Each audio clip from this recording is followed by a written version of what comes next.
সঙ্গে থাকার জন্য ধন্যবাদ। প্রিয় দর্শক, মোহাম্মদ হান্নান পেশায় একজন ইলেকট্রিশিয়ান। দীর্ঘদিন বৈদ্যুতিক যন্ত্রপাতি নিয়ে কাজ এবং গবেষণা করতে করতে আশাব্যঞ্জক একটি বিদ্যুৎ প্রজেক্ট উদ্ভাবন করেছেন তিনি। এ সংক্রান্ত প্রাতিষ্ঠানিক শিক্ষাবিহীন একজন মানুষের এমন উদ্ভাবন সত্যিই বিস্ময়কর। চলুন এবার আব্দুল হান্নানের বিদ্যুৎ উৎপাদনের নতুন কৌশলটি দেখে আসি আমরা। বিদ্যুৎ সমস্যা বাংলাদেশের প্রধানতম সমস্যাগুলোর অন্যতম।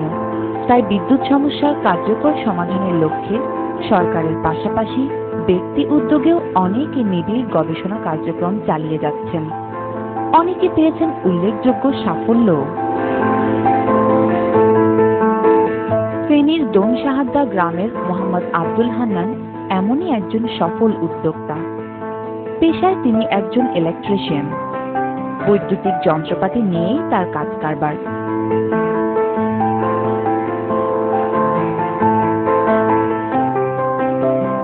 দীর্ঘদিনের গবেষণার মাধ্যমে তিনি এমন একটি প্রযুক্তি উদ্ভাবন করেছেন যা ব্যবহার করলে যতটুকু বিদ্যুৎ খরচ হবে উৎপাদন হবে কমপক্ষে এর দ্বিগুণের চেয়েও বেশি।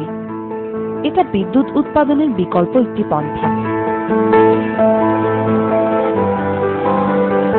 এই পদ্ধতিতে বিদ্যুৎ উৎপাদন করতে হলে প্রয়োজন একটি মোটর, একটি মেকানিক্যাল ডিভাইস এবং একটি জেনারেটর। মেকানিক্যালি এখানে সবচেয়ে গুরুত্বপূর্ণ বিষয়।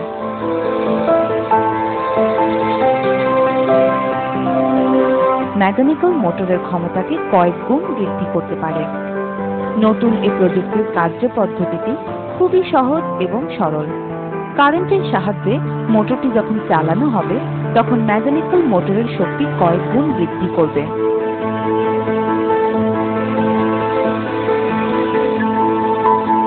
মেকানিক্যাল সংযুক্ত জেনারেটরটি যখন ঘুরবে তখন মোটর চালাতে যে পরিমাণ বিদ্যুৎ খরচ হয়েছিল তার কমপক্ষে দ্বিগুণ বিদ্যুৎ উৎপাদিত হবে। যেমন 3 হর্স পাওয়ারের একটি মোটর চালাতে 2000 ওয়াট বিদ্যুতের প্রয়োজন হয়। মেকানিক্যালের মাধ্যমে মোটরের শক্তি বৃদ্ধি পেয়ে জেনারেটর ঘুরে বিদ্যুৎ উৎপন্ন হবে কমপক্ষে 4000 ওয়াট।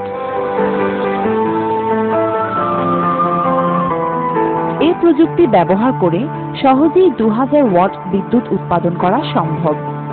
এভাবে যদি মোটরের হর্স পাওয়ার বৃদ্ধি করার পাশাপাশি প্রজেক্টেড পোল জেনারেটর ব্যবহার করা হয় তাহলে 1.5 মেগাওয়াট বিদ্যুৎ খরচ করে খুব সহজেই উৎপাদন করা যাবে 5 মেগাওয়াট বিদ্যুৎ। সবচেয়ে বড় কথা হচ্ছে এই বাড়তি বিদ্যুৎ উৎপাদনের জন্য কোনো জ্বালানির প্রয়োজন হচ্ছে না।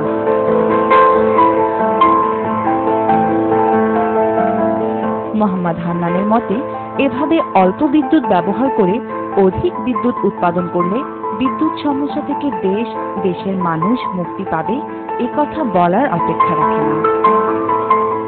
এখানে আমরা যতটুকু এই প্রান্তে বিদ্যুৎ খরচ করব, হ্যাঁ, বিদ্যুৎ যে এটা 3 হর্স পাওয়ারের মোটর, এই মেকানিক্যালটা দিয়ে এই 3 হর্স পাওয়ারকে আমরা দাঁড় করাইতেছি 6 হর্স পাওয়ার, আর ওই 6 হর্স পাওয়ার দিয়ে আমরা এখানে এই জেনারেটরটা চালাইতেছি। কারণ এটার জন্য সর্বনিম্ন 6 হর্স পাওয়ার দরকার এবং সর্বোচ্চ 7 হর্স পাওয়ার। হ্যাঁ, তো এটা যদি আমরা এখানে আরও বড় করব, এখানেও আরও বড় করতে পারবো। আর আমাদের যে সিনক্রোনাস জেনারেটর, যেটা কাপ্তায় পানি বিদ্যুৎ উন্নয়ন কেন্দ্রে ব্যবহার হচ্ছে, যদি ওই জেনারেটরটা আমরা ইউজ করি এই জায়গাতে, সবগুলো ঠিক আছে, কিন্তু এই জায়গাতে ব্যবহার করব আর এখানে মেকানিক্যাল সিস্টেমটা একটু আমরা চেঞ্জ করব।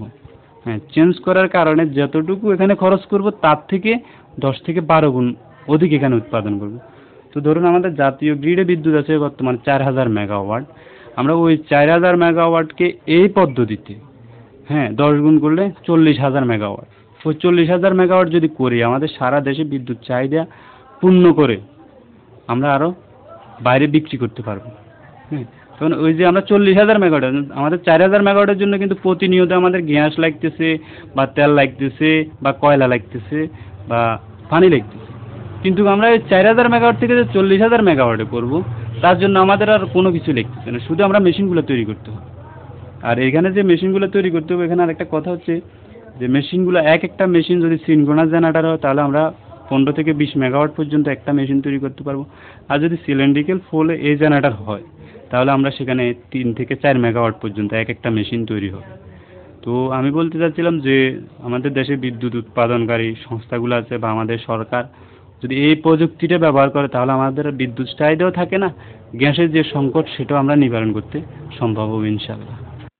প্রজেক্টটি কার্যকরভাবে বাস্তবায়ন করা সম্ভব হলে আমাদের বিদ্যুৎ ব্যবস্থায় একটি যুগান্তকারী পরিবর্তন আসবে নিঃসন্দেহে।